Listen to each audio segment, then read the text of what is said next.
Okay, sugar. Sugar and cancer, we see that high sugar diets almost double the incidence of colorectal cancer, uh, increases the baseline risk of colon cancer 80%. Now, the lifetime risk of colon cancer in America is about 5%.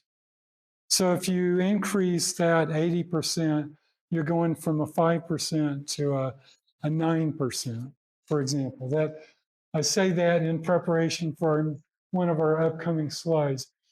Sugar almost doubles the baseline risk of stomach cancer, does more than double melanoma, the worst type of skin cancer. 100 increases baseline risk of pancreatic cancer 150%. And interestingly, endometrial cancer or the cancer of the uterus, a high sugar diet increases that risk 180%.